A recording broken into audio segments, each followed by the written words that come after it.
Hello and welcome to episode 6 of our Fever Dreams podcast. I'm your host, Corbin78, also known as Corbin, and I have my co-host with me, XypherOrion, also known as Cypher. Also known as Onion. Indeed, or Cypher. And we have a special guest today, which is unfortunately not FreakVR. He couldn't make it today. I was trying hard, but that didn't work out. So we are lucky to have his cousin here, Magic Mike, which name is Michael Dardon. So welcome in, Magic Mike. Hello. How are you doing? I had a famous magician instead. That's great. How's it going? Yeah, it's a little early for Freak, you know. Takes a while for a Freak to get dressed, but takes me about as long to fix my hair, so it's about equal, I guess. Yeah, okay. Yeah, it's nice you could very similar. You could make it instead of Freak. So but we can talk about Freak a lot today. So normally we introduce the cast with what we've been playing, and I think we could still do that. So Cypher, what have you been playing in the last 2 weeks? The weekly update. Let us know. The bi-weekly update. Well, since Pop 1 came out, I've been playing a whole lot of Pop 1. And Pop 1 is? Population 1. It's VR. Well, let's see. It's available on Steam. It's available on Quest. It's available basically on all the platforms. It's a battle royale game. It just drops you in. You got to go hunt for weapons and ammo and load up on shields. It's very similar to Apex, except that you don't have special abilities or anything. But everyone gets to build walls if you collect enough, like building stuff. That's the Fortnite component. Well, okay. People compare it to Fortnite just because of the building component, but it is more like Apex in actual game and like gameplay. The building aspect of it doesn't really get used a whole lot. It does like I guess higher end game, but you can't like build and shoot at the same time, so that makes it even more complicated. It's more of a defensive maneuver. And of course, I've been playing Beat Saber as usual, and some Synth Riders. You know, the usuals. I just reinstalled Until You Fall also because I've been kind of itching to play that. Oh, nice. Yeah. Any pancake games? Pancake games. Well, Rocket League. Yeah. Lots of Rocket Soccer League. car. Oh, for those that don't know, Battle Royale is also what they call a Big Mac in France. Okay. I thought that was like no, Quarter Pounder is the other burger. Oh, okay. That's a Pulp Fiction reference. Yeah. The Battle Royale. yeah. I'd like one of those Battle Royales. The Royale with cheese. You mean a Royale with cheese? Which I will be playing some Population 1 with Onion because Titty VR Live, also known as Nelly, gifted me that last night, and even though I told him not to. So now I have a brand new game to try, and I'm very excited about. Oh, cool. With Michael Dardon. That's awesome. So I was just going to the transition. As we cannot ask FreakVR what he was been playing, but maybe Michael can tell us what FreakVR has been playing. Yes. So what have you been playing? Any of this crazy VR stuff? This is gonna get rough because we're gonna am I talking in third person and first person? I'm so confused. I know it's confusing. Shut up. So I've been playing Who's your friend? a lot of games recently and mixing it up a bit. Pretty much just tried Synth Riders, or got into Synth Riders because I had tried it a long time ago, but now I've streamed it about 4 times and having a lot of fun. Takes a while, I think, to really get used to it, as what warned me about. She's like, you got to get a feel for it. And it's, now that I'm starting to get that rhythm and have fun with it. But like any game, I guess there's a learning curve. Until You Fall also had a lot of fun with that. And can't wait to play some more of that. I have been playing a lot of Tower Tag. It started with me just trying to be better than Corbin. And then all of a sudden I was like, wait a minute, I'm doing actually pretty well at this. And so I'm trying to keep my score up. So I've been playing some Tower Tag, and there's weekly challenges each time as well. Okay, challenge accepted. I think I need to get back into Tower Tags at some point. But I haven't played that in a while. Been Pistol Whip with no ammo. Ooh, that is a crazy extreme workout that nothing else has left me so breathless as Pistol Whip, no ammo. That started just because I don't think Princess I can do Nutella that with my challenged me. knee. You can do it. You Now, just now with my knee, there's so much additional dodging. Like I can barely go through pistol whip levels. Like I can do maybe like 4 or 5, but then my knees are just, or my left knee, because it's injured from gymnastics injury a few years ago. It's just can't do it. Just can't do it. Too bad. Yeah, but man, that sounds really challenging. But is that you the? kinda do. I wear knee pads, so, like, I guess there's no way I could lie to you and say, "Nah, you don't have to worry about it." Yeah, I'm all over the place. Yeah, the older you get, the more you have to take care about your body, and especially those junctions there. Knee, that's a tricky one. Yeah, but is the no ammo mode, is that like the pacifist mode, or are you still then punching the others? Yeah, it's, I don't know where y'all get the word pacifist, because I'm still punching the heck out of them. So, Yeah, it's the I wouldn't pacifist call it run that. would be without shooting or hitting anyone. Yeah, that's Yeah, what just the evading. pacifist run is. Yeah, And So that's a real workout. I mean, that's so even almost tougher. almost pacifist. It's just evasion. yeah, almost. Yeah, no ammo sounds Equally exhausting. Yeah, I mean, you Yeah, can but do cool. it without hitting as well, but then that takes a little bit of fun out of it. And obviously, I don't know if they have a score system just for that. You don't get high scores when you're not shooting, so the scores are always really low. But I know there was some type of no ammo challenge at one point on a specific map, and so far I'm getting through all the maps on normal level, and then the next step will be to go back through them all, see how far I can get on hard. I mean, there is at least an achievement for a pacifist run. So if you manage to not kill anybody, that means no shooting, no whipping, then you get an achievement. There's no high score on that, of course, because you don't score at all, but at least there's this achievement. Are you talking about Canadian mode? Okay, I hadn't played it that way yet. All right, so we'll try it. We'll try it that way. Canadian mode. Okay, so pacifist mode is Canadian mode. I didn't know that. That's what we call it. Learning never stops. Okay, I thought that was Swedish. Learning never stops. Europeans have different names for it. Yeah, those have been all VR games, but I think you also play some pancake games, Michael? Oops. Why, yes, Corbin. Yeah, I'm totally Corbin. That is your real name. Well, like everyone else, I started with pancake games because unfortunately, when I was a kid, we didn't have virtual reality, or I would have definitely started with that. However, it's interesting that now I've started some games in virtual reality that other people have been playing two-dimensionally for years. I need to turn up. I'm watching Lifesavers slapping somebody, and maybe me. That's hilarious. So Minecraft, I started Minecraft in VR. So I can't go backwards. Like I can't even understand two-dimensional Minecraft once I've been, in VR playing Minecraft. But the games that I was most into more recently that are two-dimensional, or as we say, pancake games, would be Assassin's Creed, which I haven't played that in a while, but that's one of my favorites. That Assassin's Creed kind of got me back into video games. There was like a time period when I don't know if I didn't have a console, I just wasn't into anything specifically. And Grand Theft Auto, I've played for years and years and years, mainly just because I love decorating the cars. So it's more of from an artistic point of view. Because I play GTA kind of pacifist mode. I don't really spend a lot of time going around shooting things. I just love decorating the cars. But Assassin's Creed. But I would say my favorite game from way back, if you remember this one, was Ninja Gaiden. It rings a bell, yeah. It's a beat 'em up. Way back, like I think it was first on Atari. Am I right on that? Nintendo Entertainment Center, okay. wasn't it?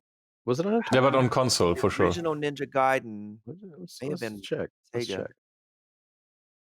Yeah, that's a beat 'em up, right? Where you it's a side scroller. Wiki's thing. Yeah. Yeah.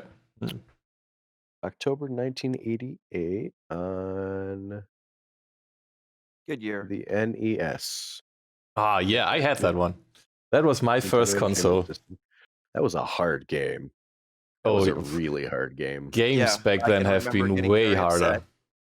Playing that game. There was Nintendo hard, and then there was Japanese Nintendo hard. Indeed. Like back in the day.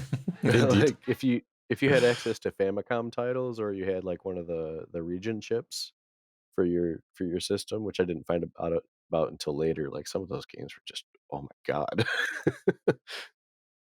the amount of precision you needed on them was nuts. We were rage quitting before that was even a thing. Right? Yeah. That's Nintendo hard. That's what it was. Hashtag Nintendo hard.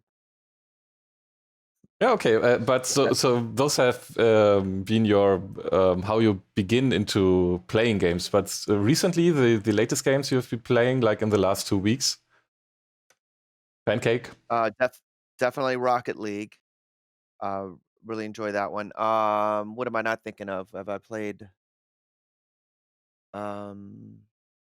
Pancake wise, I think that's pretty much it. Unless there's something I'm not thinking of that I have played. I mean, I've tried a couple of things that I didn't like. Hate Fall Guys. Hate it. Definitely hate Oh it. yeah. Mm-hmm. What don't you like about it? I'm really curious, because I've heard some of the hatred. The part where you fall. The part where you fall? Yeah. Oh, is that frustrating?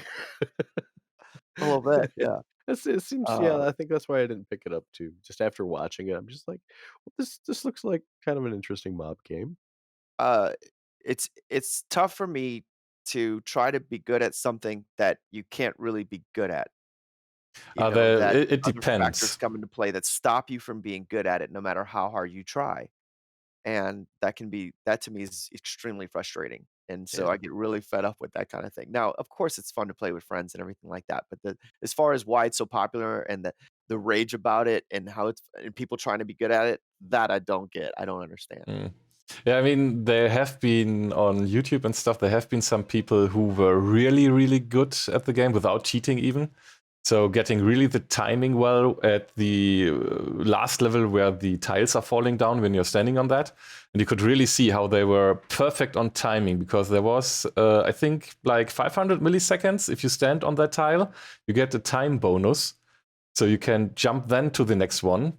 But the others one are mostly jumping directly to the next one. So if they hit the one tile, they jump directly to the next one. But that makes you run out of tiles at some point around your area, and then you will fall down.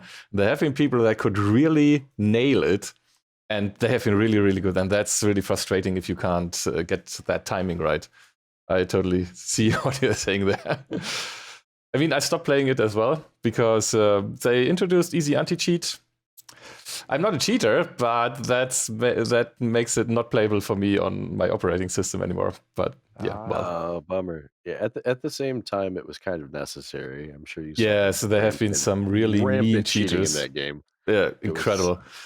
People literally just flying like. Yeah, Minicorn was playing that a lot. He enjoys the game a lot, and he was like, "Hey, why can he fly and I cannot fly? What that?"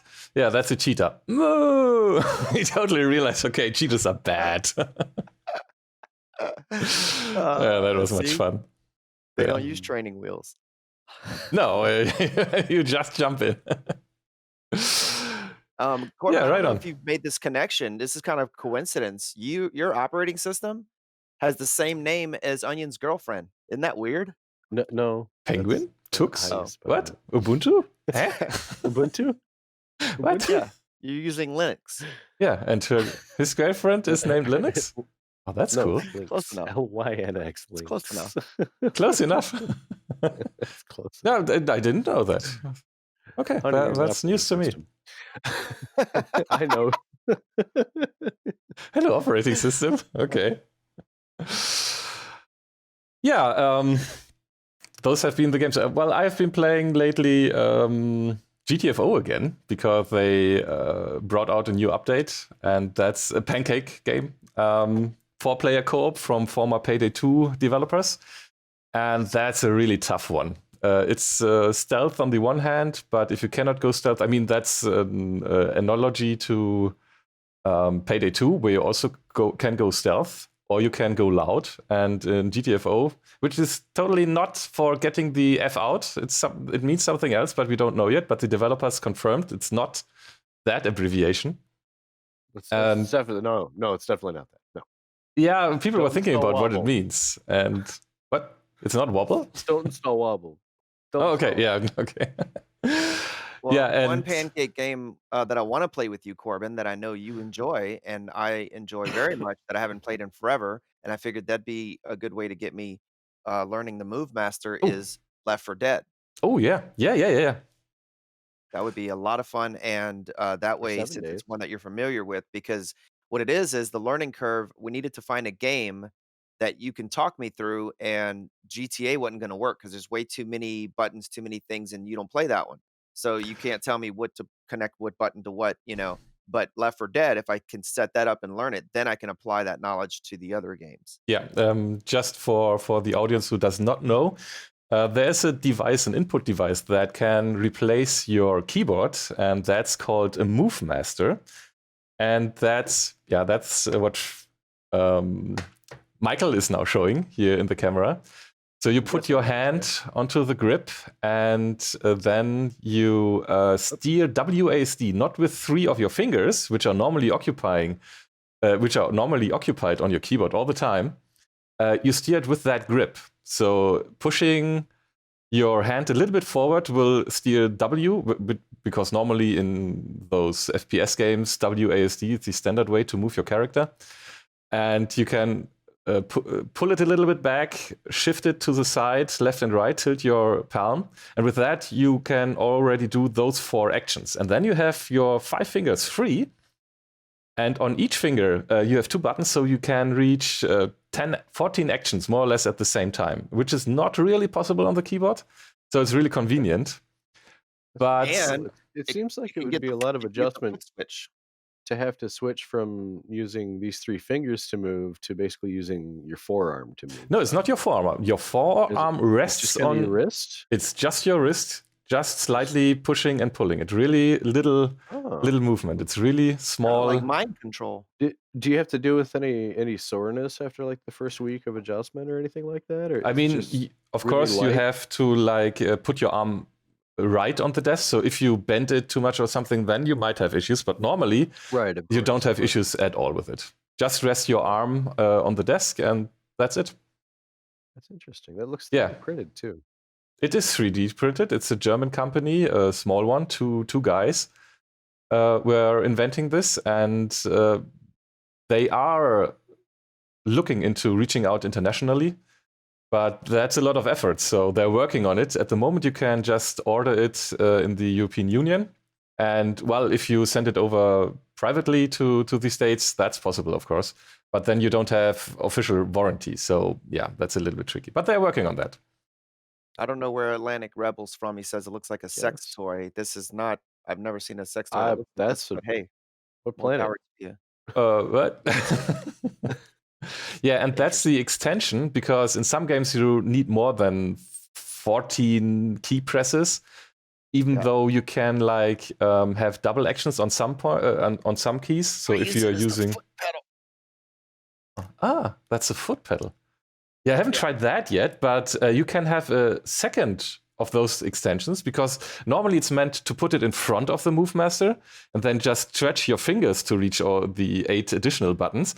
But if you put that another one to your feet, and each feet, you would have 16 even more buttons. That's incredible. I didn't think about that. How dexterous are you with your toes? I told you. So yeah, maybe that will work even. Yeah, and pedals. It's very intuitive to steer with that device, but of course it's different than a keyboard, of course. So you need a little bit of time to adapt to it. It depends. For me, it was like a no-brainer, more or less, because it's so intuitive to steer your character just by pushing your wrist a little bit forward. Yeah, so it depends on the type of person you are, if you are easily adapting to new devices or if you need a little learning curve. And yeah, dang it, Michael. We'll totally get into that. And Left 4 Dead is a good start, for sure. It's the eyes, isn't it? It's the eyes. Yeah. It just looks so much like his cousin. Yeah, totally. They're like twins, you know? Yeah, me and my cousins, we all look quite alike. We sound cousins. You even have more than one. Cousins. Yeah. How many cousins do you have? I have at least 3. Maybe more sometimes. And you all got the eyes. Yeah, that's crazy. That's crazy. That's a tight family. Yeah, that's pretty cool. Yeah. So yeah, I was playing GTFO and also using the Should I Move do Master for this? that. Is that better for you? Does this make me into like Oh, more of intelligence a plus alter 5. ego?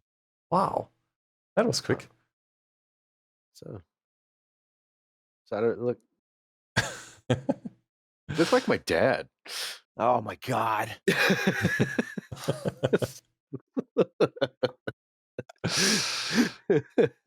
Right on. Yeah, I was. Where did I it's stop? funny, huh?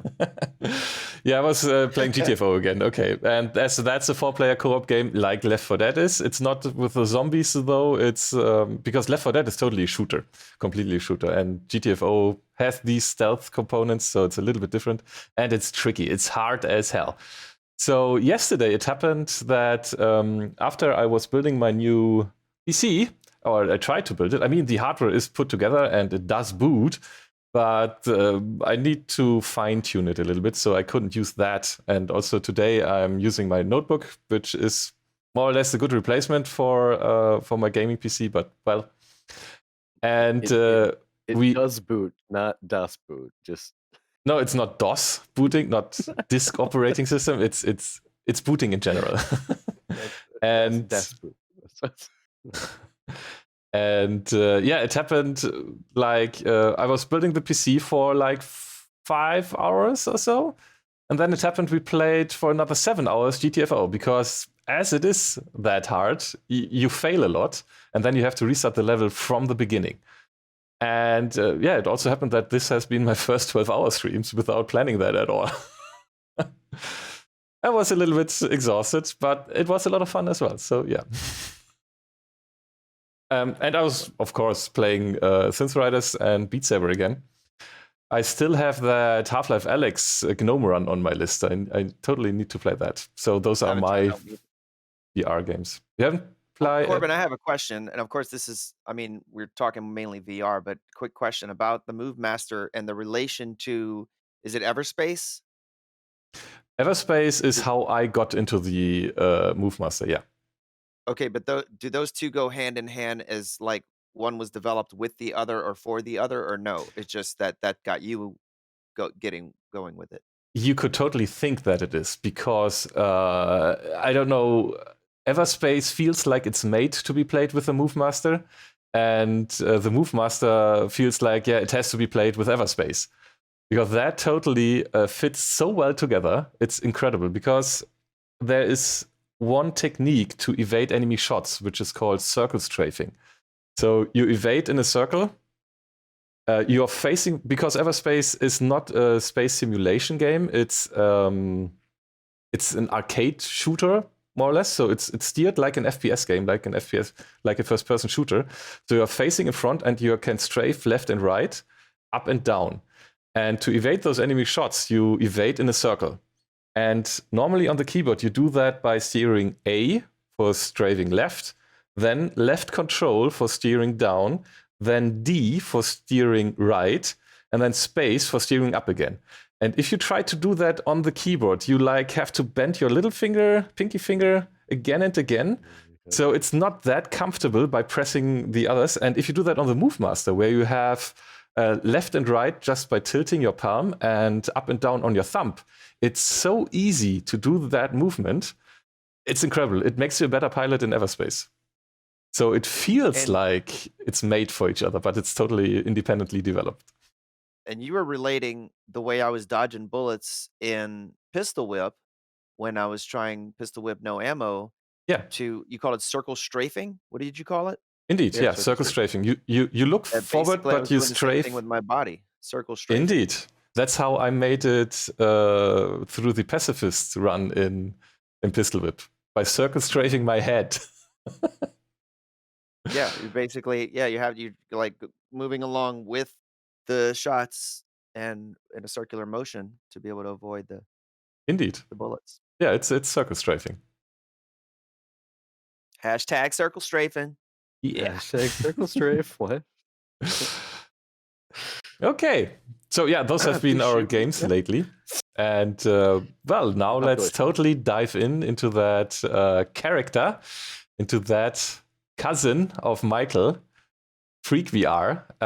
What can you tell us about him? You totally know him better than we do, even though we see him a lot on stream. Well, that was never the original intention when I started getting into Twitch or when I had the idea to stream. It started completely different. Started totally with Pancake Games, but around the same time, I started getting into virtual reality. I was actually driving almost every day to my friend's house because I was so hooked on playing VR. There was 2 games that I was playing a lot of, which was Audio Shield and Hollow Point.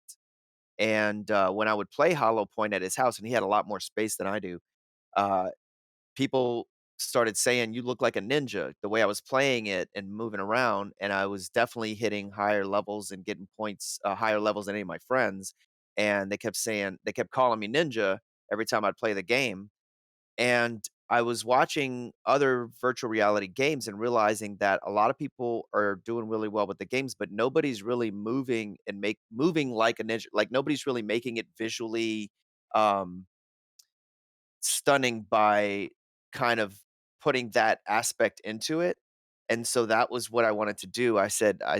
My friends kinda laughed at me at first. I said, "What if I dressed, like, as a character, like a warrior, like a ninja, and played games specifically that I could look like that I could move like that?" And they kinda laughed and like, "You're saying you think people are gonna watch you play video games dressed like a ninja?" And I was like, "Well, maybe." And, and, I decided to try it, and it was basically initially had a kind of a ripped up muscle shirt with a mask and some sweatpants, and I didn't have the lift set up.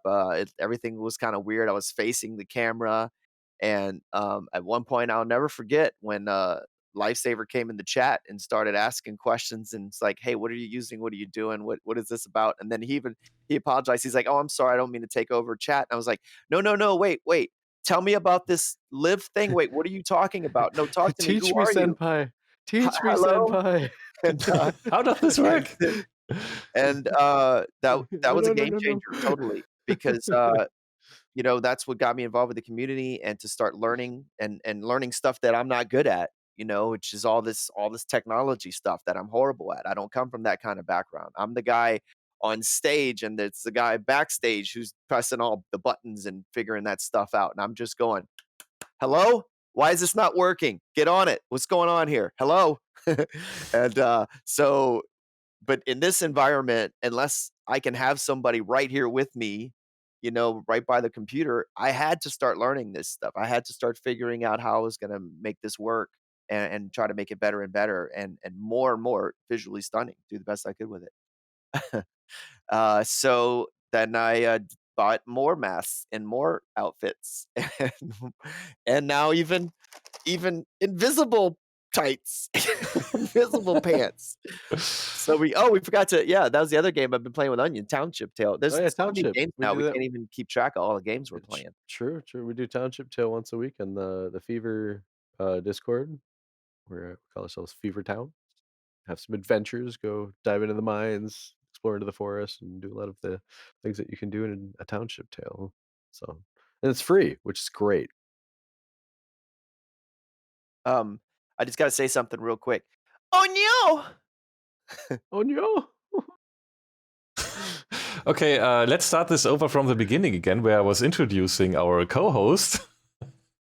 So it's XypherOrion, also known as. Now, Michael, it's your turn. Michael Dardon. No, how did you call Cypher? Oh Yeah.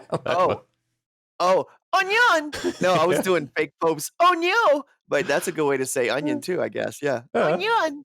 Do we just cut this to the beginning of it and then like it's a little preview thing? Yeah, I guess what we should. Maybe Mr. Live Producer can move that to the front or so. I don't know.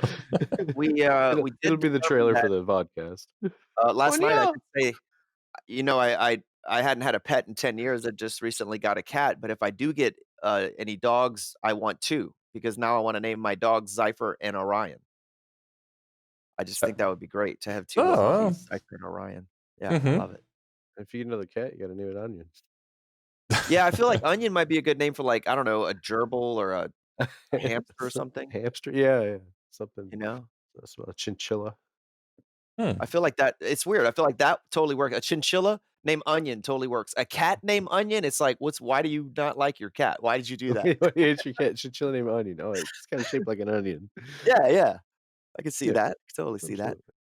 absolutely. All right, Yeah. so Michael, what we got going on? What's what came after that? What came after the Okay, costumes? well, okay, so my other cousin started it, Mm. playing Assassin's Creed, cousin Cajun Mike, being funny with the Cajun accent. There's, actually videos on YouTube that were edited, by I don't know if anybody was around to remember Sticker when he was hanging out with me and, did a lot of editing for me and put together some really funny montages of cousin Cajun Mike reacting to Assassin's Creed, and Rocket League. There was, games we're gonna get going with, but here's the thing, we realized very shortly that this was gonna take forever because it doesn't matter how funny you are if nobody knows to hear you or to watch you or to listen. So, like, who cares? And when you look at the games being played on Twitch and there's thousands of people streaming Assassin's Creed, how is anybody ever gonna see the video when there's only 3 viewers that, Right, you're one you grain know, of sand in so far this down? really big One beach. one grain of sand. And, but but the virtual reality community was so young that all of a sudden, even before I was even good at the game, I'm going, "Wow, wait a minute." If you scroll down, my stream was like the 12th video. Like, people might actually see this, and if I have a few more people watching, it might be the 11th or 10th video or move up and, and people might actually notice, and it's because, it's such a young community, everything not just specific games, but the entire virtual reality community, and realize, "Okay, I might be onto something here," because there's a lot more chance that people are gonna see me playing virtual reality games than see me playing Assassin's Creed or Grand Theft Auto or some of my favorites that I love to play and would love to stream, but have very little chance of picking up viewership with that. Yeah, that's what, if you're looking around how to grow on Twitch, that's one of the aspects that everybody advise you get from the big streamers. They say find your niche, and VR is totally still a niche. Yeah. So Very young. We barely scratched the surface. And I mean, we're some of the first people to be doing this in mixed reality. I mean, the mixed reality community is awesome so far. Like, totally. I mean, so, so you were introduced through Lifesaver, and I mean, sounds like your experience has been pretty positive so far.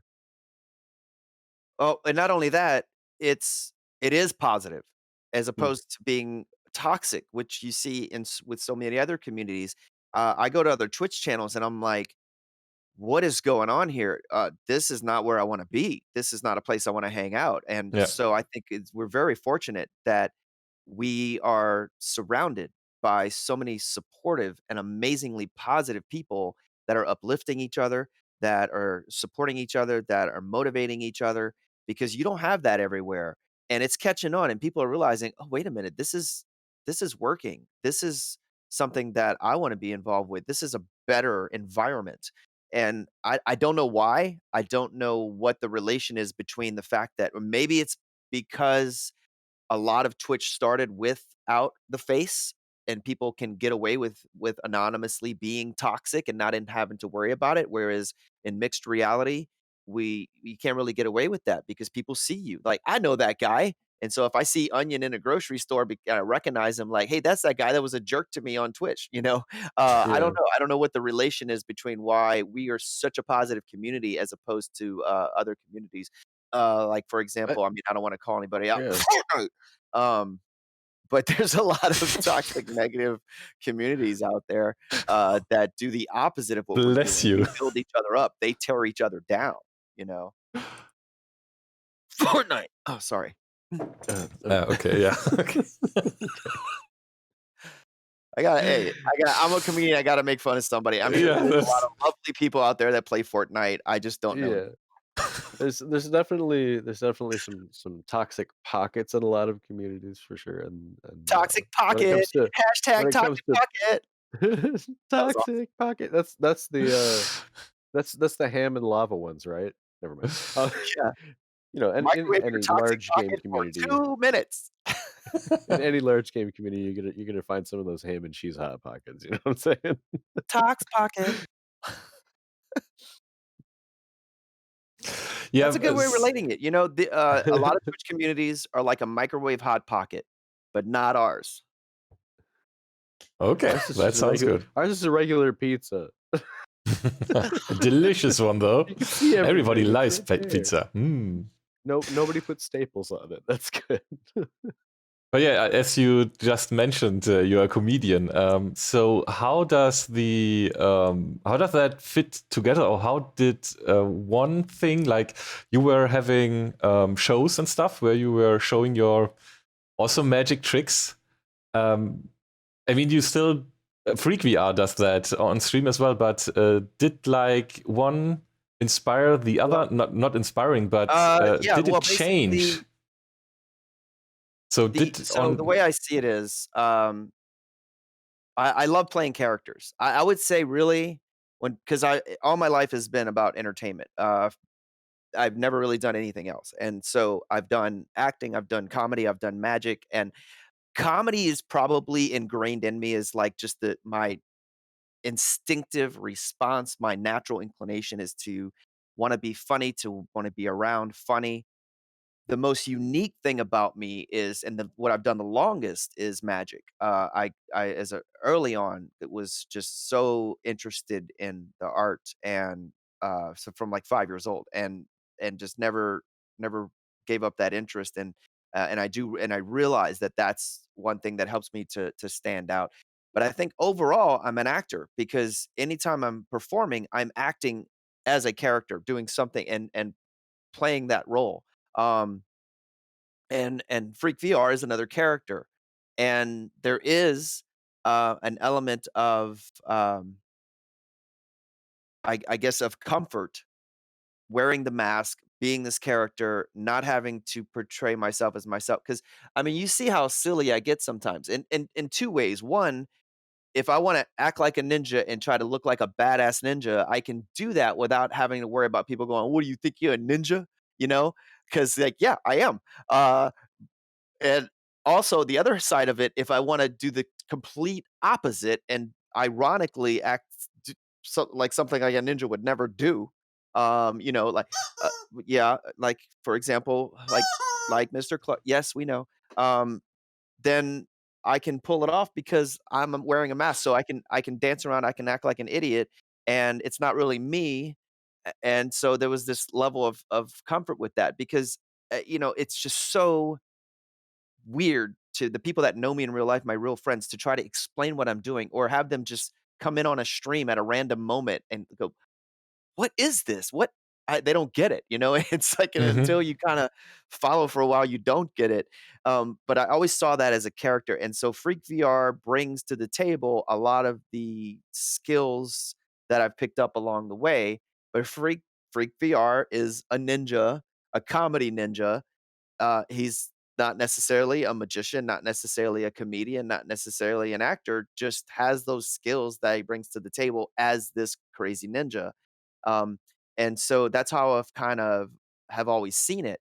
But it didn't start that way because I was looking to do something totally different. And like I said, I told my friends I wanted to do these rhythm games, these awesome fighting games, and dress like a ninja and looking like so I'd look cool doing it. And initially, I wasn't gonna talk. In fact, we had agreed. I talked with because for those that don't know, the Ranch Studios has been behind me ever since I started this and helping me along the way, helping with a lot of the social media stuff. Zach, Okay. who edits my videos, he actually works for the Ranch, who's editing the Freak VR videos for YouTube. And everybody agreed that, yeah, you need to focus on looking like a badass ninja. So no comedy, no talking in between, just be a ninja. So initially, there wasn't gonna be any joking, any funniness, or if it was gonna be I had no intention of that. But it didn't take long to realize that it needed something else. I needed to and I was probably going to get bored with just trying to be that character without the comedy aspect. So it didn't take long to realize, like, okay, people actually like the in-between stuff. Some people are watching because they think it looks cool, but more people are watching because they wanna see what's gonna happen next, what he's gonna do after this song, Yep. what's gonna be funny about this. And Yep. and, but it is kinda interesting to think that, that was my initial idea was to not even talk, to be more ninja-like, silent, you know? Hmm. Uh, and that what I don't think that I would have moved along as quickly if I had done it that way, Yeah, No, if I had stuck to that's for that. sure. your I mean, your talking comedy on definitely helps you shine. yeah, talking on stream is a necessity. I mean, there are streamers who can do it. There are streamers who can even stream and be successful without a camera, but those are the exception. Those are totally the exception to the rule. And Well, if you, and they figure out, and usually, and there's a reason. There's got to be a reason that we are watching them, and in a lot of cases, it's because they're pretty damn good at the game. And for example, if yeah, there's 1,000 people streaming, and you happen to be that one guy that can be in the top 10 ranking globally and like really kick ass at this game, then yeah, people are going to watch you because you're good at the game. But 99% of the people aren't that guy. They want to stream and they want to bring something else to the table because they aren't necessarily going to be the best at the game. You may not learn how to play the game by watching this person. So why are you watching them? And I ask those questions when I'm watching other people streaming. I'm trying to figure out, okay, why are we watching this? And in a lot of cases, I want more. I want to know more. And what I want? What I want more of is the personality. I want to hear the Mhm. person. I want to see the person. I want to know the person. I want to know, who is this I'm watching? How do I connect with this person? And those connections, I think, are what would bring people back, or would keep people wanting to talking about it, bringing their friends. What builds up your viewership is those connections. And by being able to create those connections in whatever way you can, that's what's going to help your stream. And having that, because without it, there is something that's usually missing, that you feel like you want more. yeah, totally. I have to agree with that for sure. Those personal connections you can make with a streamer. I mean, that's something that's totally not happening on TV, for example. Yeah, That's why it's really interesting that we have this new medium that's enabled. the interaction you can have on stream, and I mean, you can still watch a stream on your TV, but being able to interact and even like control the stream a little bit, because we have those stream interactions for some games. In Beat Saber, we have the game changer, the live integration, where cool stuff happens when people are subbing, donating, following, and stuff. And there are other games where you can like control the difficulty or spawn enemies. So who doesn't want to watch something where you can take control of? And if That's that's exactly what it is. The The people interaction. want live interactive entertainment, and I think that's kind of how it's been, since the early days of busking. Even, that's why you get street performers that will head out there, then they'll just attract crowds because people can interact with that, and they can be a part of it, and then we're I'm kind of so glad enabling the you same brought that thing up. virtually.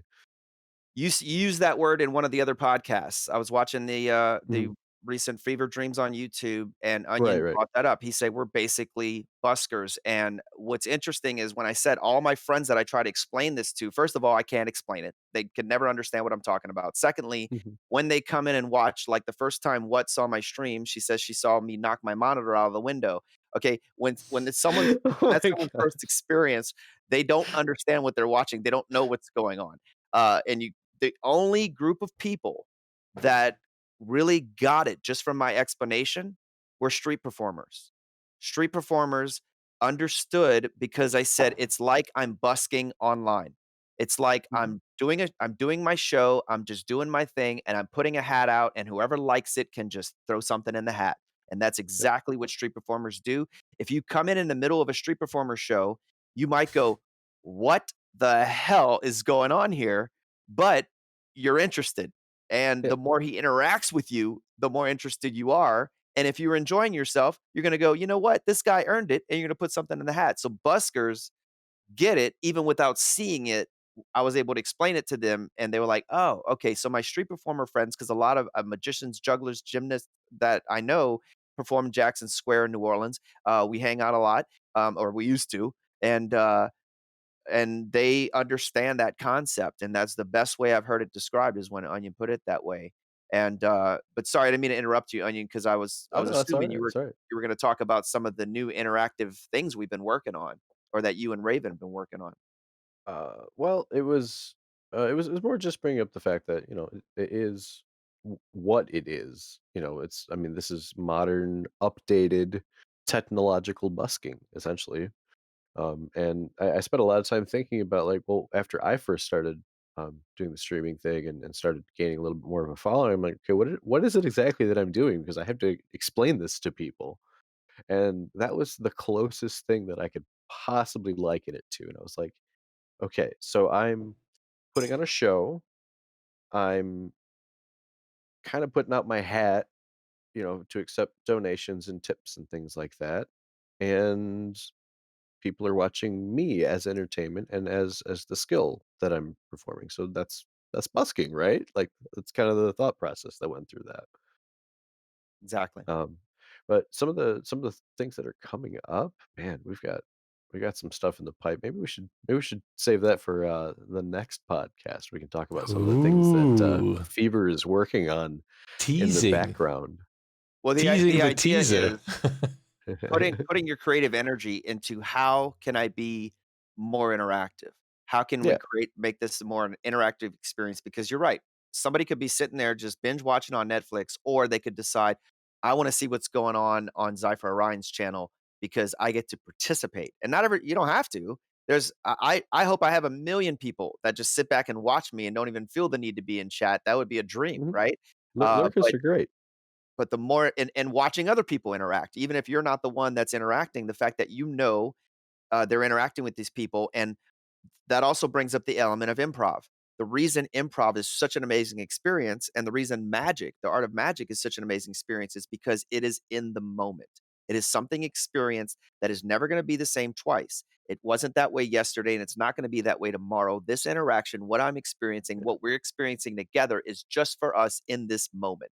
That's what's powerful about improv comedy, and that's what's powerful about the art of magic, and that's what's really powerful about what we're doing, this medium that we found to entertain with, that interactive process. And by the way, speaking of not understanding, because most of my family still doesn't understand what the hell I'm doing. The way my dad describes it to people is he says he dresses like a ninja and fights with lights. I mean, that's close enough. It's even true. It's an accurate description. And my dad has a strong friend, Jackson. He's like, I don't understand what you are doing. Why would I watch this? You dress like a ninja and you're fighting with lights. I don't get it. I know. You don't have to watch. Two stars. You get one extra because you are my son. I watch if you Aw. need me to. You're fighting with lights. I don't understand. Okay, so I see that for Freak, it's like doing the show that Magic Mike was doing, but especially now in this year, I think having shows is pretty tricky. So I Right. think they have Yeah, I been all. haven't been doing live shows. So my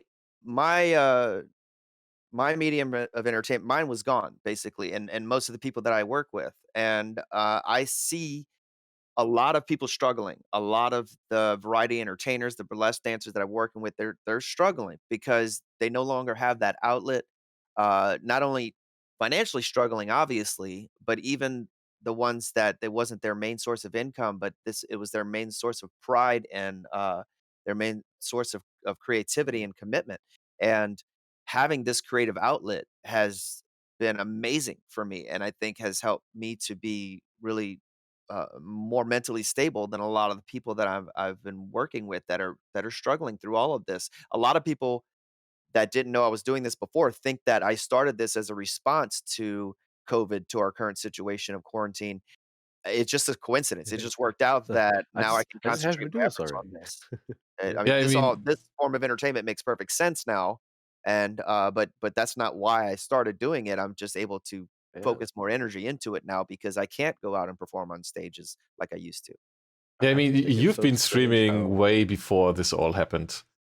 So you're not streaming like 3/4 of a year. You've been streaming since way longer. I mean, what you told me when I found your stream was it was about you broke your arm and then still went going with the other one. Well, I've still been doing this I've been doing this almost 2 years, I guess. And a little bit more if you count the times I was trying to stream with Pancake Games first before I started doing VR. Then technically I've been streaming for about 2.5 years. But streaming as FreakVR, it would be right about 2 years, I guess. And so so it started before this madness. I'm sorry, what was your question? And then I broke my arm. Yeah, I mean, because people were saying, yeah, you did this now because of the pandemic, but that's not true because you have been doing it way longer. And yeah, but the things you experience while doing this, the first where you got quite a boost of attention, that was because you had you were playing as a ninja, but with one arm only because the other one was broken. Yeah, he was the one-armed ninja for quite some time, and it's funny about that. I met you around that time, like shortly. I think I met you just before you started. You started with the one arm stuff because I was like, wait, why isn't he streaming this week? And then you came back and you're one arm. I'm just like, what's going on? You're like, well, I want wobble. I'm like, no. Oh yeah, I didn't get to try wobble until I went to England and tried it at Nellie's house. The first time I ever tried wobble was with TDVR Live with Nellie and Shelby because Onion was worried about my safety. He wouldn't let me try it. He knew I could fall down on my arm and hurt it again. Yeah, I wouldn't send him the file for it. It's like one of those things, until you've done VR, you think you understand, you don't. Like, you have to do it, right? You have to put on the and go, "Whoa, I never could have imagined." You can't explain virtual reality to somebody. It's like explaining television to somebody who's only had radio. You have to experience it. And the same thing about wobble. I didn't really get it or know. I'm like, "Yeah, I got this," until you've experienced it. Yeah, that was probably a good decision because I may have easily re-injured myself if I had wobbled too soon. So Onion's like, no wobble for you. Come back 1 year. Come back next week. 9. Come back next week. Heal first. Wobble 9. And so I was. So I took about a week or 2 off. I didn't like break my arm and stream the next day. I did ask my doctor about, I said, can I use my other arm? And I showed him videos of what I've been doing. And I'll never forget because he kind of just looked up and he goes, because then I asked him about if I could continue with the one arm and he gave me permission. And then I said, how long until I can use my other arm? And he goes, okay, broken elbow, swinging a lightsaber around. And I was like, oh, I'm sorry, Doc. Am I your first Jedi? He never had to figure that out before. Nobody had asked him, how soon can I swing a lightsaber, Doc? And all of a sudden, just like just scenes from Star Wars and then the math overlay. Oh, dude. But cool. Yeah, he was impressed. Calculating. Yeah, nice. I gotta send him some new videos and show him that my arm's fine now. Yeah, but as those shows or the live shows had to be cancelled, how did the transition to doing it all live now, how did that work out for you? I mean, you still need to make some income. Is that enough, or do you have to put more effort into it? What do you think? That's an excellent question, and actually one that that's weighing on my mind now, and especially recently, realizing it's not all changing back to normal as quickly as everyone hoped, and in fact, it might be not normal for much longer. Even when things are fine, they're not necessarily going to be fine in our heads. Yeah. So a lot of the things that I would be booked for right now, as far as like festivals and stage shows and conventions and cocktail parties, those are all things where we're being discouraged from those types of activities. For me personally, I've enjoyed the break. when you've been performing nonstop for like 30 years and always like everywhere you go, especially when you're a magician, because you can never be off. It's great that people don't see it as a job, they see it as a personality trait, but it means that even if you're at a pool in your bathing suit, they expect you to be able to do magic. Like they don't think, oh, like no other Pull the profession magic they cards do out that, of your you know? butt. They just like, "Hey, can you show us some?" It's part of you, right? And the thing is though, every time you leave your house, you have to be on. And when you live in New Orleans where it's constant party anyway, and every time you're working, you're at a party, it gets pretty trying that you're kind of always have to be this social butterfly. So having this break from that, even though I'm a social butterfly online, it's still different. Has been a really nice break, has been nice mentally for me. But at the same time, I need to get back to it. That is my career. No, I haven't replaced my income. I would love to be in that position. I would love to build Twitch up to the point that I would have a decision to make of like, hmm, is it worth it for me to fly to this show? Because I'm going to lose income on Twitch. Like, I want to get to that point of like, yeah, I've already, matched that or replaced that or done better. But it's a bit of a process to figure out where am I going in my career? What am I doing with this? But I've had, a lot of interesting opportunities, interesting ideas. There's maybe I need to think out of the box and bring it to another level and figure out and creatively what I want to do and um, what I'm inspired to do. So there's a lot of kind of self questioning there, like what is my main focus here? What really drives me? Um, and What trying is to my get back to that. motivation? What's my motivation? And definitely, I kind of the different parts of me, the different characters that I do. Sometimes one takes the spotlight, and the other has to sit in the shadows. And in this case, for about 7 years, the magician in me got the spotlight completely. So the actor in me, the comedian in me had to sort of like take a back seat. And now I see it as sort of reversed that I feel the drive to achieve more in the film industry with a lot of the writing I want to do, the production I want to do, and acting especially. And so, because I've had a lot of experience in the world of magic and pursuing that, I feel like now that might take a back seat for a bit because I really want to pursue film. And I just got to participate in the 48-hour film contest, which next weekend will be I'll post online so everybody can watch. There's a viewing and everybody can actually vote for their favorite. That's where you have 48 hours to complete a film from start to finish, 5 to 7 minute Wow. film. And Ooh. being part of that creative process is amazing. That is so fulfilling. It just drives you, it just gets you going.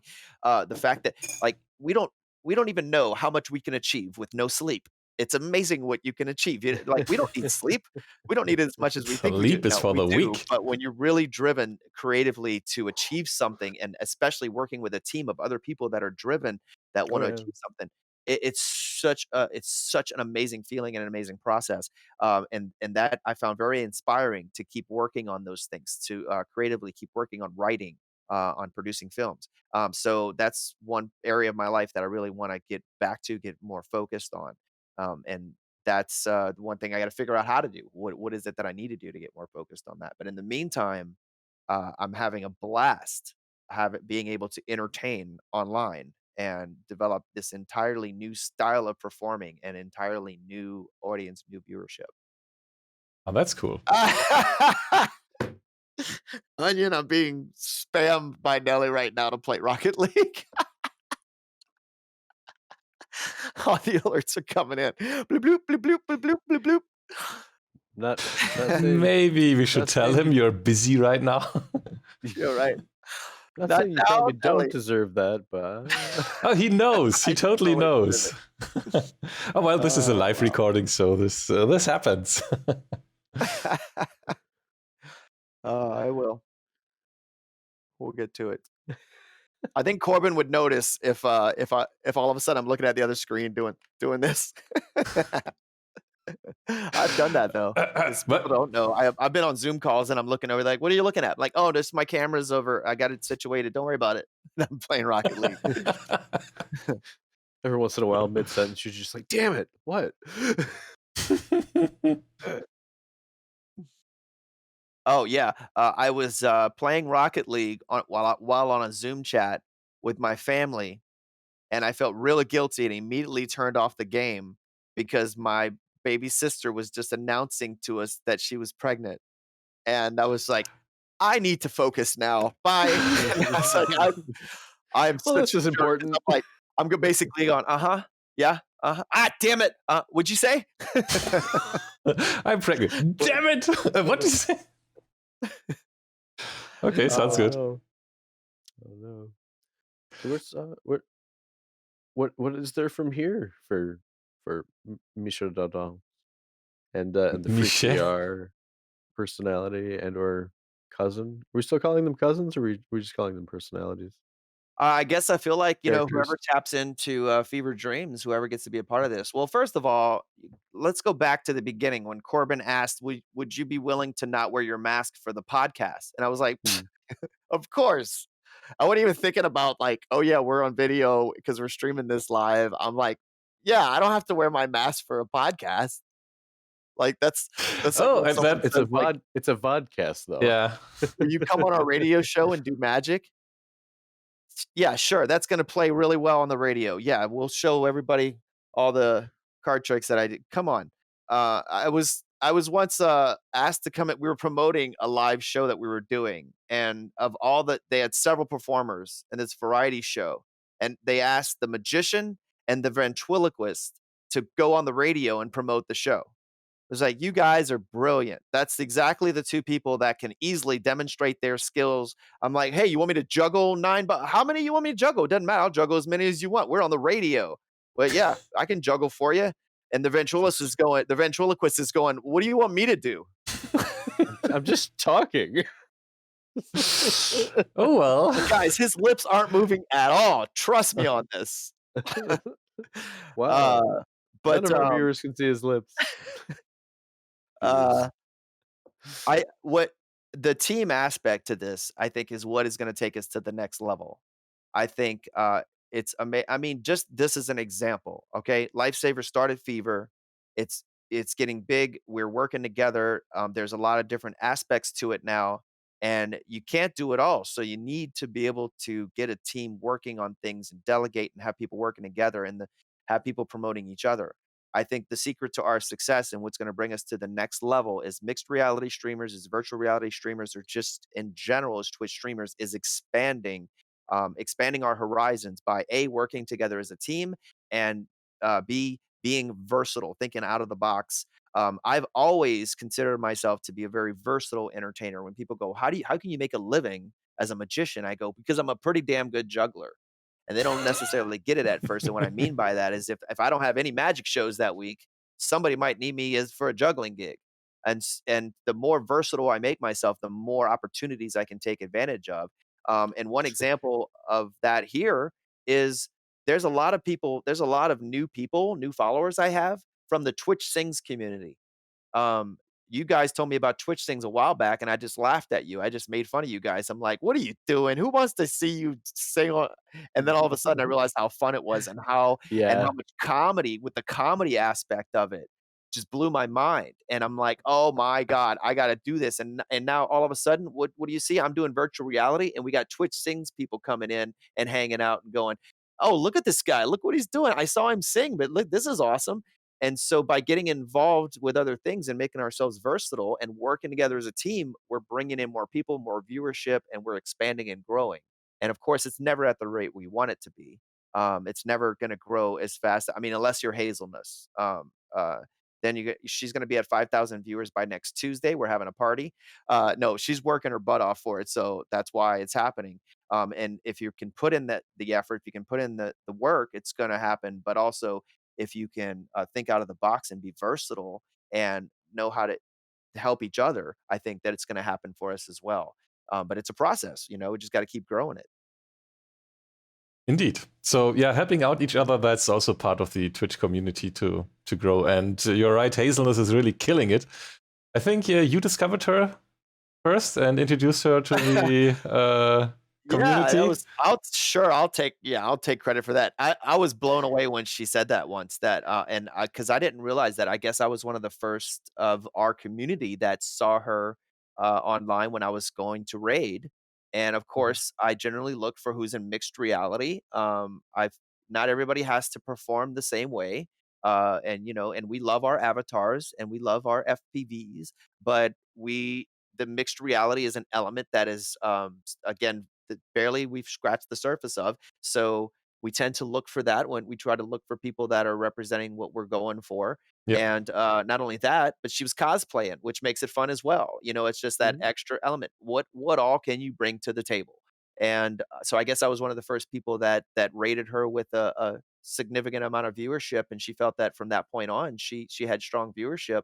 But I was just lucky. It wasn't like I just went outside and looked under a rock and went, "Well, look at this." No, I noticed her because she was doing the right things already. She was being noticeable. So if you want people to notice you, why are we noticing you, right?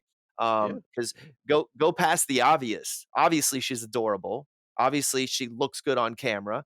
Obviously, it looks professional. But beyond that, look at all the things that she's doing and bringing to the table to make herself noticeable, to up her numbers, to make herself marketable. And all of those things come into play. And some of those things are aspects that you realize, okay, I'm not good at. I'm going to have to get good at. I'm going to have to figure out how to be good at. For me, it's technology. For me, it's because I've been in entertainment all my life, so I can use those skills, whereas other people, they are going to be much more shy on camera and have to figure out what kind of personality they're presenting and how to make themselves better entertainers.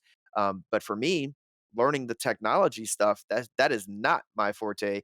And when you see me get frustrated, it's because I'm all of a sudden go from something I'm good at, something I'm trying to show off to people because I'm good at, to basically trying to take something I'm not good at all and make that entertaining because I know people are watching me do what I'm not good at. So now everybody's watching me try to figure out the tech stuff for the tech stream that it became because I got to get everything working and fixed. I'm not good at it. And it's nerve-wracking when people are watching me do it. I mean, okay, let's make that transition from mixed reality Beat Saber streams to those tech streams you are doing from time to time.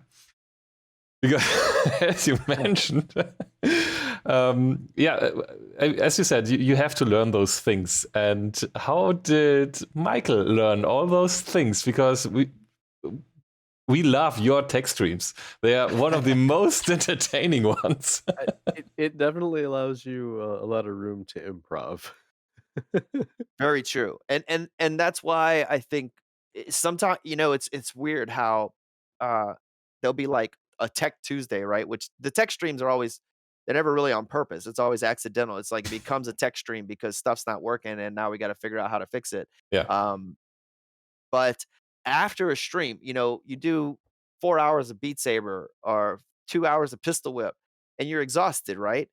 But I am way more mentally exhausted when there's an hour and a half stream of mixed reality not even working and me just having to punch on a keyboard and look at a screen. Yep. I'm mentally wiped because now the pressure's on that I'm really having to be even more engaging and try to bring even more of my improv skills and everything to the table. And so I'm drained after because like it's a lot of pressure and all of a sudden like and people are like, but it's so fun and you're so good at it. I'm like, yeah, I know, but it takes so much out of me. Okay. Okay. Yeah. I started to do something different. I wasn't trying to be a comedian. I was trying to be a ninja. And now all of a sudden I can't even be a ninja anymore. I have to just try to be funny and be engaging with people with stuff that I'm not good at. If I would say, tell me what you're worst at and now do it in public for everybody. Do it in front of a crowd. Something that you're horrible at. I want to watch you do it. It's like you're wearing a bunch of hats already, and then something goes wrong, and then somebody just piles 10 more on top of that, and they happen to weigh 10 pounds each. Well, but okay, we got this. But I have to admit, you're doing that very, very well, because on stream nobody realized that. I mean, this is something I didn't know, that it's mentally exhausting you that much. Because it seems like, yeah, okay, I have my tech guys doing that. I just have to wait until they fix it, so I can, yeah, do the stuff I'm good at, like being entertaining. But now, as you say, yeah, that's way more exhausting. I can totally understand that. But that's something I didn't know. Interesting. Well, and I like to spread it out because, especially when you're doing this on a daily basis, I don't want to turn it into an hour-long magic show every day. Well, first of all, I'm going to run out of material in 2 days. Like I'm trying to spread out my ideas and my creativity and my skills so that I give a little bit at a time of everything. But then all of a sudden, when everything goes wrong and it's going like, okay, now I guess I'm juggling for the next hour, or just improvising with people and trying to figure out how I'm going to keep how am I going to keep this going. Um, and there's been times that I haven't done this yet, but there's been times when I've thought about just purposely knocking my green screen down and acting like it's an accident, just to just to get out of it, just to like just end my misery. Um, but no, I haven't had to do that yet because it just naturally will fall on top of me anyway. Which hasn't happened in a while. It's actually been pretty secure. But that hasn't happened in quite a while though. Oh yeah. Oh, the noise. Did y'all hear that noise? We did, yeah. How did you guys I heard it that noise was somebody donating to Extra Life. I think Oh, that's what that noise you was. must. I didn't hear it. I heard it. But they heard it in Yeah. in the stream. Yeah, But I don't understand why.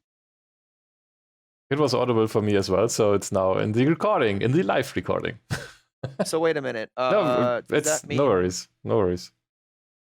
Yeah, but I'm wondering, like, I thought you only hear my voice. Do you also hear through this?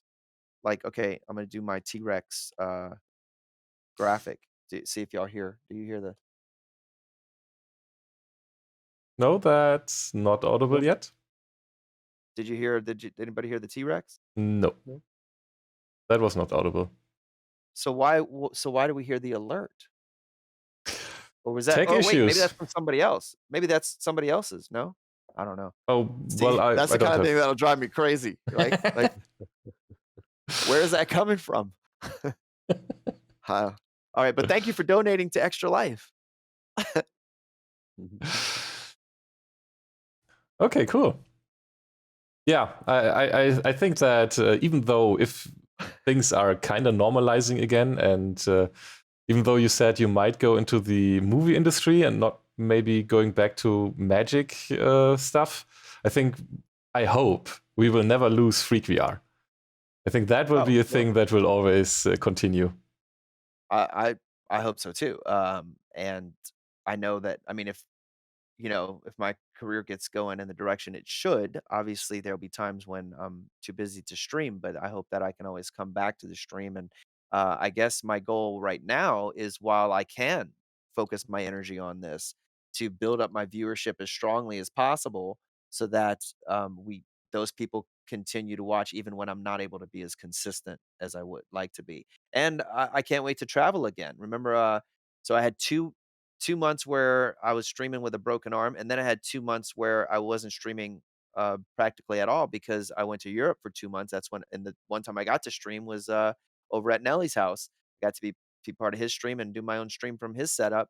And one day I would love to have a mobile setup so I can just take it anywhere and stream. And that's funny because Onion and I were talking about that, and our ideas were totally different. So Onion's like, "Yeah, I want to get a mobile VR setup." I was like, "Me too." And he's like, "Yeah, I want to trick out this whole van." I was like, "Oh no, I was Trailer. talking about like put it in a briefcase, like fit, your briefcase, go in a hotel room, boom, boom, boom, streaming." And he's like, "Oh no, I'm talking about like the whole play space is in a van." And I was like, and then the van packs into the briefcase. He's like, "What?" I'm like, "Yeah, like the Jetsons. What? We're in the future. We can't do that." Obviously.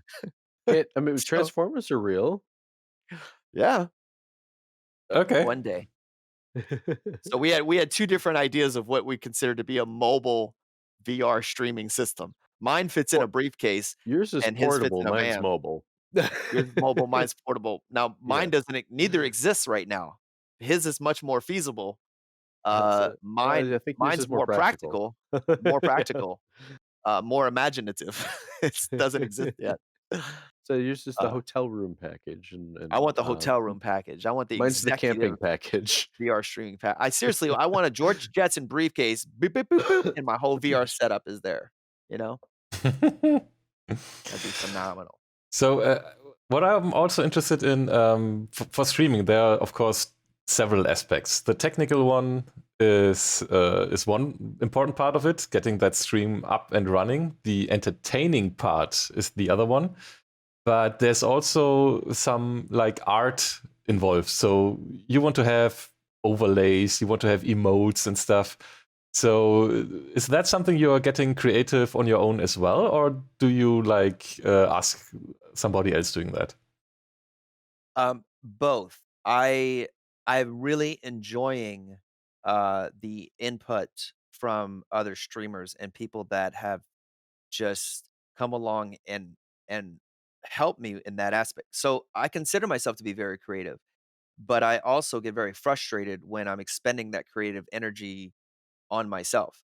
You know, that might be one reason I also decided to do the mask thing is that I for years I've been constantly having to edit pictures and video of myself, and there's times that it kind of gets into your head. You kind of get in this headspace that's uncomfortable, and there's times when I can't stand to watch my own videos and when I have to sit there and look at them because I'm trying to edit a promo video or something, that's really, really frustrating for me. And so I like I should be more involved with the creative process of Zach editing these videos that he's putting on YouTube. I definitely should be more involved.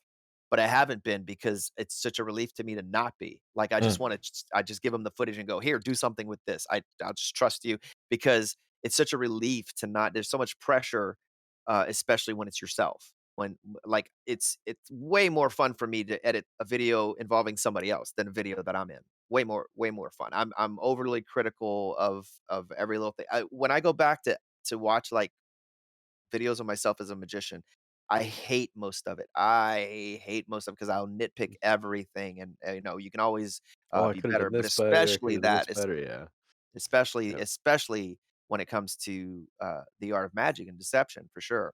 Um, but like for example, I had no, I had, n- I was not part of the creative process on this at all. I'm gonna go ahead and take off my. For those that didn't realize that I'm green screen until I pick up my cup, these shelves behind me are actually over there because behind me is my green screen. So without it, I have this video running, and this amazing Be Right Back screen is all Mr. Live Producer, who just during my stream said, "Hey Ninja, try this," and I got to watch it for the first time with everybody else who was on that stream, and I was like, "What? This looks incredible. Look how badass this looks, right?" And that's totally him. And because he did that, now we're using this lettering of Freak VR. Like this has become like the logo, the lettering we're using, and that's all him. That's all like his creative energy that I accepted and just said, "Welcome, come, hi, welcome here, thank you." And so that's one example. Zach editing videos is another example. But of course, that doesn't mean that it's an excuse to be lazy, and I definitely need to apply more of my creative energy into the other aspects involved, like the artwork and all of the things that we need to do. The first emotes I have, Lifesaver just came in. He basically just came into Discord and said, "Hey, Freak, here," dropped them off, and then just flew away. And I was like, "What is this? Oh my god, emotes!" Because life was like, "Hey, Freak, if you're gonna be doing this, you need to do it right. You need these here." Yo, It's guess like, what? "Oh my Oh, what god, was I that? have Oh, emotes. thanks. Thank you, Lifesaver. Bye." It was amazing. And then a couple months later, he was like, "No, no, no, no. That was just because you didn't have anything else. Now you don't need those. You need these," and dropped off some better emotes. I was like, "Look at these emotes. These are great. Thank you." Up, up, and away. And then he went on to, fly. He flew over to somebody else's house and dropped off emotes to them. So that's He and didn't that's come just over one to amazing Germany thing about yet. this. Well, because he would be flying over to Germany, but we're quarantined. But Okay, that's why. Okay. that's another example of just how this community has come behind me in ways that I've never experienced anywhere else. We have communities and all these other. Obviously, we have great performing friends that come together, but sometimes you're so focused on your own act, you don't have time to worry about other people's, and that sometimes last minute comes together. Um, in the variety shows and the burlesque shows that I'm involved with, it's usually during the day of the rehearsal, right before we're starting, that we realize, oh, can you move that box for me? Because I'm not gonna be able to. I need some help, and then you're like, oh, okay. And we start to help each other. But in this case, I've never seen that come along so fluidly where people just see a need and they fill it. They go, I'm gonna, like like when Starbreeze first came into my channel and just started being helpful, and she started acting like a mod before she was a mod, and so obviously she needed to be a mod because she was just like saw a need, wanted to help, loved being involved with this community, and said, "Hey, you need some help here? I'd be happy to help." And she's like, "And obviously I'm smarter than you, so you should, let me help you." And so yeah, this and thank you to everybody involved with this community. Especially, I mean, I can't the countless times Onion has helped me, has come to the table. Corbin, involved with so many people in this community and so helpful with so many people in this community. I mean, but not just you guys, but everybody here. Thank you for being so involved. I think that's going to be the secret to all of us succeeding with this. I think it's even easier if the people you want to get involved with are nice and people, how to say, they are sympathetic. Is that an English correct word? In Germany it is. Sympathetic? Sympathetic? Yeah, you guys use it differently. I know what you're saying. More showing sympathique in French. Yeah, sympathique. Yeah. Because that's something. Sympathetic. We would sympathetic or not? No, he's saying sympathetic. Like yeah. You like them. You see them. You talk to them, and you realize, oh, those are nice people. I want to connect with them, and that's even easier. So of course there are some people where, well, even if it's just a nose you don't like, it doesn't fit always, but it fits surprisingly often. So you chime into another stream, you start being interactive in chat.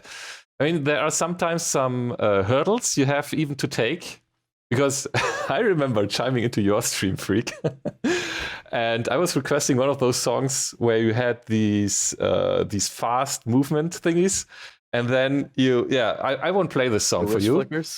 Wrist flickers, genau. I won't play this song for you because I don't have time for this. And then there was coming the song, and don't have time for this, and then Mr. Clackers, you put on the chickens, and I thought, hey, I was just requesting a song. It's okay if you don't want to play. What's going on there? Come on. And it was like, no, I don't play that for you because it's... But yeah, it just... check out the people, and you see most of them are really nice. Just give them a second chance, sometimes even. So yeah, it was really fun. Well, and that's, sometimes it's an example of comedy can be a crutch. And in some cases can sort of hide your weaknesses. I am not good at wrist flickers. Those of you that have watched long enough know that I'm not good at those. When the notes are too close together, I'm horrible at it. I'm really bad at keeping the rhythm when it comes to moving your hands that way. And I use the excuse that I like to jump around and swing my arms and act like a ninja. But the fact is, I'm just not very good at keeping a beat time with my hands moving that way. Mm. So my excuse, my way out of it is, rather than show how bad I am at this, I will cover that weakness with the comedy of this guy. So like, and it's kind of a distraction. It's kind of like a misdirection of like, oh yeah, oh you want me to show you want me to try to get a high score. Oh wait, but have you seen? Look at this. And so next thing you know, they're focused on like, what is this guy doing? And they no longer are realizing how bad I am, how weak I am at wrist flickers. It was much fun. It was much fun in the end. In the first moment, it was a little bit strange, but yeah, it took me a bit to realize. I love when people tell me their first moments with me. Like, I had no idea that the first time Woody ever saw me was when I knocked my monitor out the window. Not only the monitor, even your Steam controller was down there, right? Yeah, and luckily I didn't even know. A guy outside told me that the controller fell into the plant. And just how lucky was that the one potted plant outside happened to be directly under the window, otherwise Just that thing one. would have shattered, and it Just fell right one into the plant? plant. Just No one plant. way. There's just one plant. No It's not even there way. anymore. The one Wow. plant was there just to catch my Steam controller so it didn't break. And Yeah, I would have never know I'd never used the thing because it's actually connected to the TV behind the green screen. And so it'd be like now I'd be searching everywhere and I would have never known where it had because I had no idea that it had fallen out of the window. I don't even still know how. I mean, I understand I knocked the monitor back, but I guess a bunch of stuff just shifted that way and it fell it fell right into the plant. The guy's also he's like, "You play Nintendo?" I was like, "What?" Play Nintendo? It's a Nintendo controller, right? You or Xbox? I was like trying to figure out how he had made the connection because they all saw me sticking my head out of the window dressed like a ninja, uh, roping my roping my monitor back in because it luckily the cord was attached. It didn't fall. It just was hanging. So props to the cord guy, the cord maker. And so they were having a birthday party outside. There's a lot of Hondurans that hang out right here, and they all just they had their party hats on and they're looking at me, and I'm like, "Hey, hola!" And I'm pulling my monitor back in, and then I never went down and got the controller. And later, I'm walking to the store, and the guy's like, "Hey, you play Xbox?" Or whatever he said. And then I realized that had happened. So I was like, "Oh, great, my." And I mean, and I just walk over, get it out of the plant, dust it off, and just it's like, how do you cover that fact? Like, thank you, I'm an idiot. Oh, no. So I remember when that happened to you, I had just gotten back from lurking. I'm like, "Wait, what happened? He knocked his what? How does that even happen?" there have been so hilarious things on your stream, like in Tower Tech. I mean, it was a little bit with a bad outcome because your controller broke, but when your green screen fell down on you, hey, how did you make me doing that? It's all your fault. How did you make my green screen fall off? What? Excuse me? Yes, it was the enemy team. Corbin somehow rigged the Had green to screen have to fall on me just in time because everybody was still shooting at me like the game didn't stop. Right, I'm No, hunched down. The green screen's tented over me. And meantime, no, but of course you guys didn't see it, so you didn't know what was happening, and you're still no, it shooting was at just, me, and the game's still oh, going, and I'm like, yeah. guys, and because I thought it was brilliant that I had my belt with my holsters, Ah, yeah. so that I could keep because you only need the one controller in Tower Tag, so the other controller has my chat window through the what do you the live Streamer kit. through the streamer kit. So I was able to just, pull my controller out of my holster like a pistol, look at the chat, put it back, which works great until I fell on it and then snapped the controller in two because I fell right on top of the thing. So, you just don't plan for these things necessarily, Ouch. That's for sure. but Yeah. you learn. So now I know not to keep that in, and just in case when I'm playing tower, if you're gonna fall on the ground, or if you're gonna be doing wobble, then don't keep your controller strapped to your belt because you're gonna snap them. Yeah. You live and learn. Right on. That's So, why I have a museum of broken things. ooh. Yeah, so I think at least my questions have mostly been covered. Onion, do you want to ask Michael some more stuff? Yeah, I was trying to think of some more questions leading up to this over the last couple of days, and I think we covered most of everything that I was hoping to understand about it. I was mostly interested in how you handled separating your different personalities and characters, since we've already kind of gone into that a little bit. Like how you keep those all separate and keep them individual, I guess, or are they all you? Well, they're definitely different aspects of me. I'm pretty hardcore about staying in character and staying true to my character. Um, which is why I don't think everybody expected me to do all those Twitch sing songs as a zombie, and talk like a zombie the whole time, sing like a zombie the whole time. People probably thought, That's "Oh, he's just gonna do a couple of those and then he's gonna sing normal." And You but a zombie wouldn't sing normal, so that would be really it would hurt my heart, to see somebody do it, sing as a zombie, and then sing in a normal voice, that would just kill it for me. And so I warned everybody on that stream. I was like, I'm gonna take this way too far. You don't We're have to fully committing stay. to zombie. I'm going full zombie. I'm going full Don't try to zombie on talk to me. this. I will eat your brains. Yeah, Nom nom. exactly. Nom nom nom Um, brains. The and musical. to me, breaking character is like revealing the secret of a magic trick. It just Mm. ruins it. Mm. It's like ruining the magic, which is why, see, I'm not streaming right now. I'm not doing the FreakVR show. I'm doing a podcast. I'm on Fever Dreams. I'm talking with Corbin. When Corbin asked me, will you do this as yourself?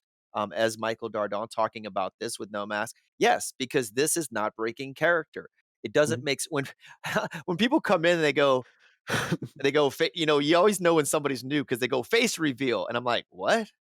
It doesn't even make sense. Like that doesn't apply here. Why would I Face do that? reveal. What? A ninja doesn't reveal his face. What are you talking about? That Freak makes no VR doesn't sense. have a face. Exactly. It Like just you that take the doesn't mask off, it's just a green screen. it doesn't make sense to me when people say that. Like it's not. I don't have a headset on and like, oh, here guys, this is me. Like Mm. I'm a ninja. And like when somebody goes, why are you dressed like a ninja? And I was like, because this is how ninjas dress. I don't understand your question. Uh, but I guess it gets confusing in my head sometimes, but that's just something I have to deal with. But I've dealt with that all my life. That's just Yeah, that's just all the good things happen on stream live, and then there's suddenly you forgot to like pull up your mask or your cap or something, and then Abel says suddenly, "Hey, your face is what?" it hasn't happened that much. And No, not at all. a That's year and a true. half now. I really thought there'd I be think more it was. accidental moments, I think it and I'm was. surprised. It was Very like conscientious of it. I saw it twice on the FreakVR show, and one was, yeah, hey, hello for the people who are early in here, so I will show you something. And the other one was by accident because you were so busy fixing something, and then you forgot about about the mask for just a short moment. But yeah, Well, the one I said bonus, I was already painted. I was painting my face. no, it was way longer ago. It was not the on Halloween where you put on the skull. No, it was like 1.5 years ago or something like that. It was Really? Yeah, it's quite a while ago. I don't quite a remember while that. ago. Doesn't matter. I've been in a weird mood. The reason I ask about that is because I like on my stream, I try to do this periodic like pseudo supervillain personality, hello my good hench people and all this other thing, but like I can't seem to stay in that character. Like I just can't keep doing that at the same time as like playing Beat Saber. I don't know why it doesn't click, but do you have any like suggestions for I've been there. I've helping been that? there. And here's what it is. Because you are playing several roles at once. And a lot of times we Right. don't realize that. You are a performer, but you're also the MC. And it's very difficult to transition from one to the other and try to stay in a character. And one perfect example is I was doing a burlesque show. Our theme was Willy Wonka. We had different themes to every burlesque show. And so I had an act where I was doing magic as Willy Wonka, but also I'm emceeing the show. And the first run of the show we did, I was trying to keep up this voice and sound like Gene Wilder's version of Willy Wonka, Mhm. and try to maintain that. And it just came across as sort of creepy. And the thing is, a lot of the comedy, the improv that I would do was not easy to do as that character. It didn't come Okay. across the same way. When you're playing a character, every character is different, and there's things that one character would do and others wouldn't. Like for example, people have asked me before if they could book Cousin Cage and Mike to go and do magic for people, and I'm like, what? That makes absolutely no sense. Why would that idiot be able to do card tricks? That he doesn't know how to do that stuff. Like that is so out of character. You're not making sense. And they don't get it. They're just like, yeah, you just do your magic with the accent. Like you don't get me. No, that's not going to work. It's not going to fly. It's not going to be So comfortable. And it's so like is the Willy characters are Wonka. a package deal kind of thing, right?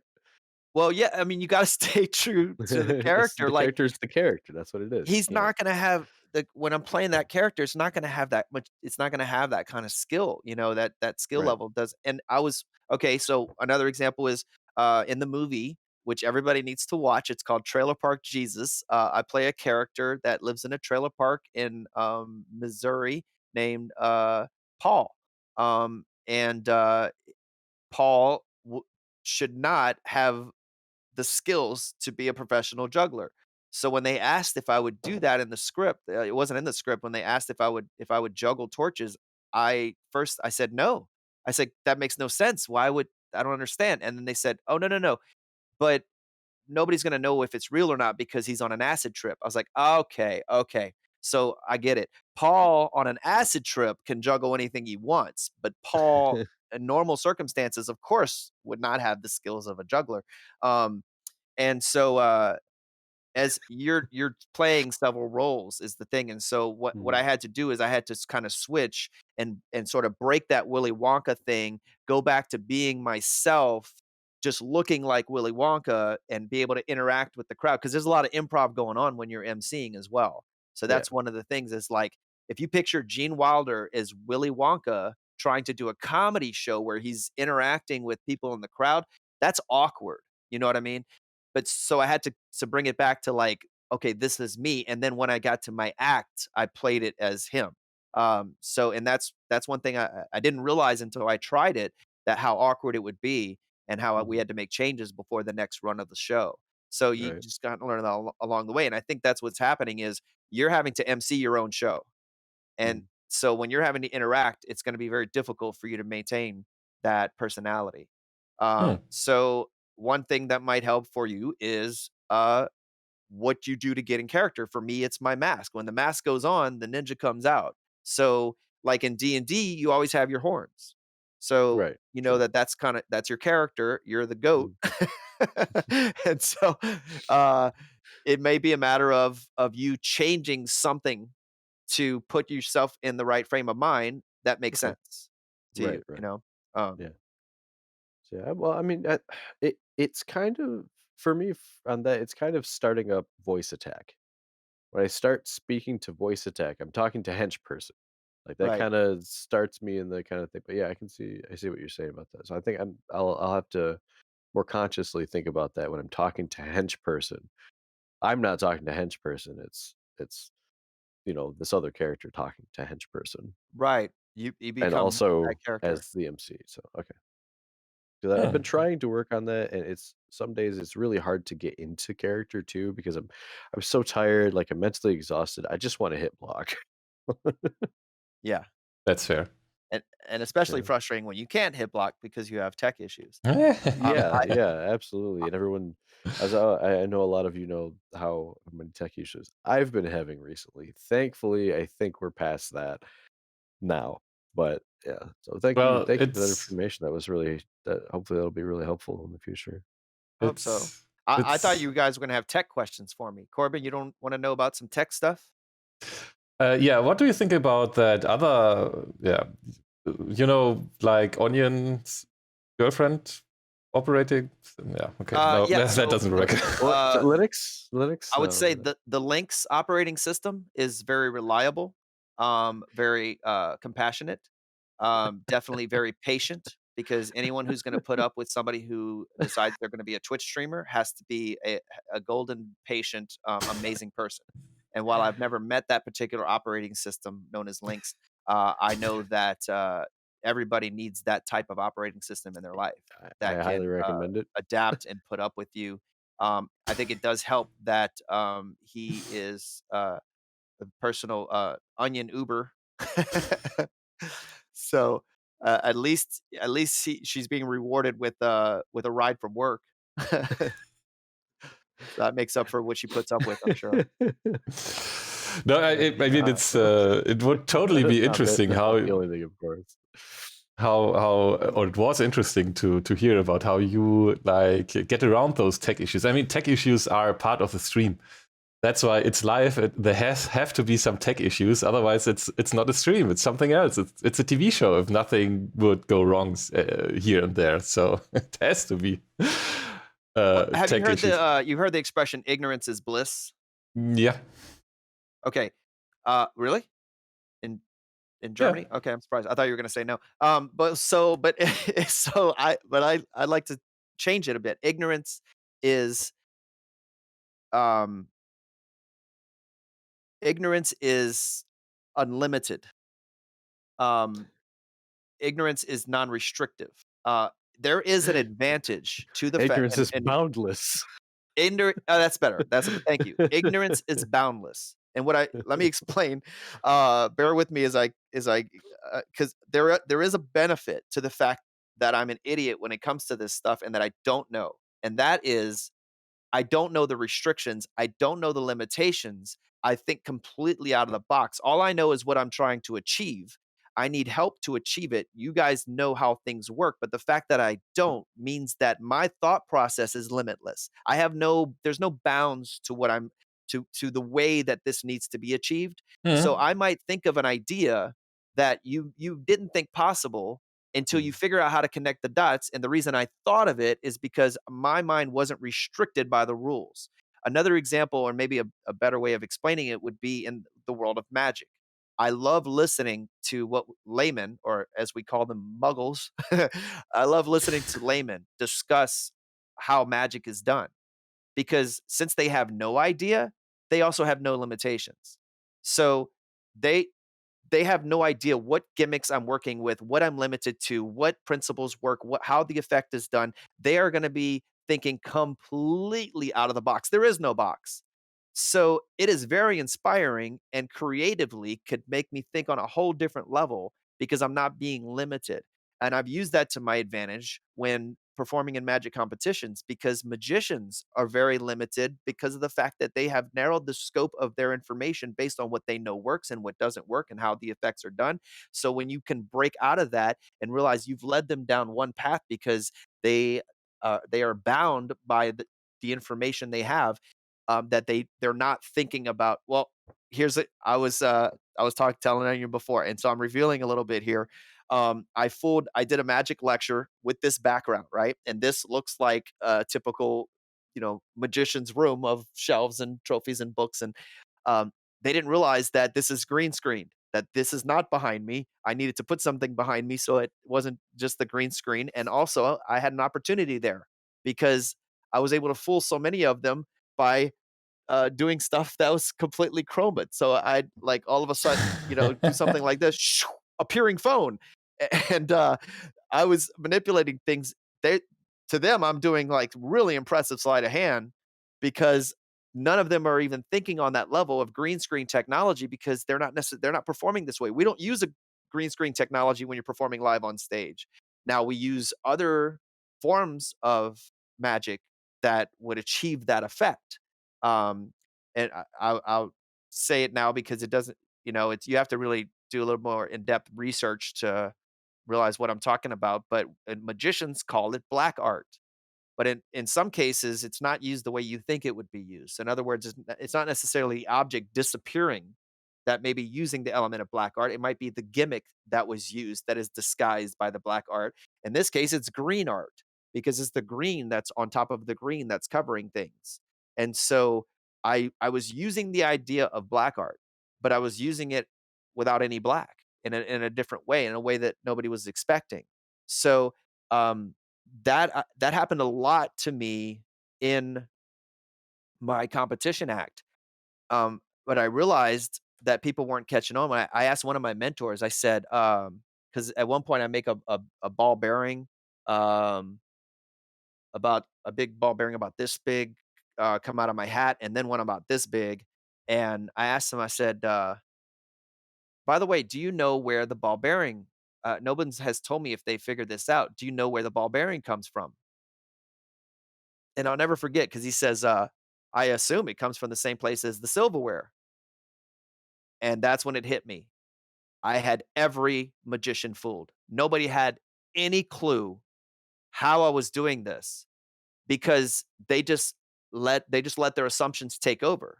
There was no need to think of it further because they just figured based on their assumption, based on what they knew, the narrow scope of the knowledge of the information they had been given, they were limited by that.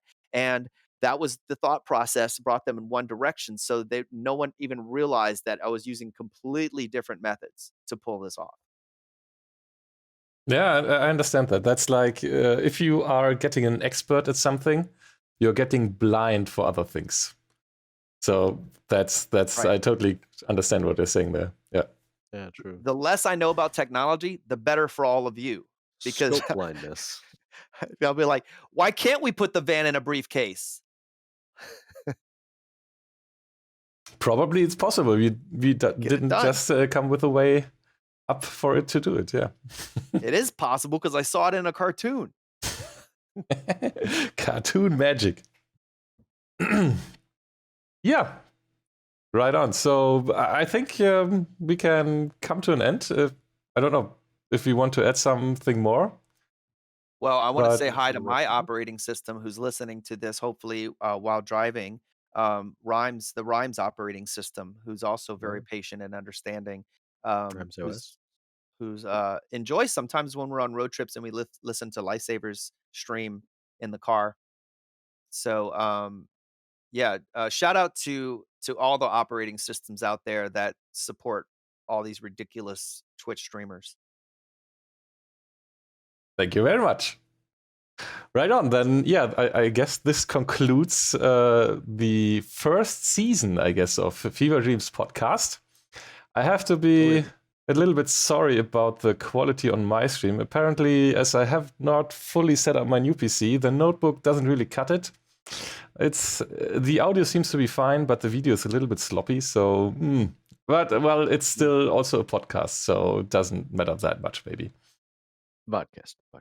A vodcast. So, yeah, this time I won't forget about it, but we have some social media you can follow us on. So there is, for example, for Cypher, check out his stream, twitch.tv/XypherOrion. As well, he is on Twitter, twitter.com/XypherOrion. And of course, the cousin of Michael Dardon, who has been our special guest today. You can watch his streams on twitch.tv/FreakVR. If you're watching on my channel, you can even click that button that's over his window. He's also on Twitter, twitter.com/FreakVR with an underscore at the end. And of course, we are doing this for the Team FeVR. This is the Fever Dreams podcast, so you can watch us at twitch.tv/team/FeVR, FeVR. There's also a Twitter account at Team FeVR.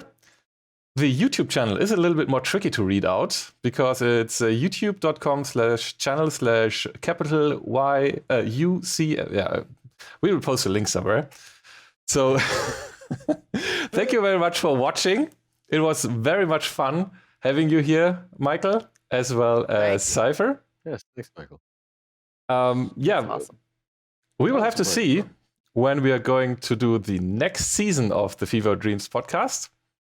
And thanks for watching. See you next time. Also, we have a Discord, discord.gg/fever. There you can reach out to us if you have any comments, questions, and see us streaming there. Right on. That's it for today. Have a nice time playing VR games.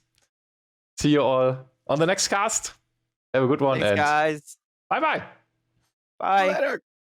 Yay.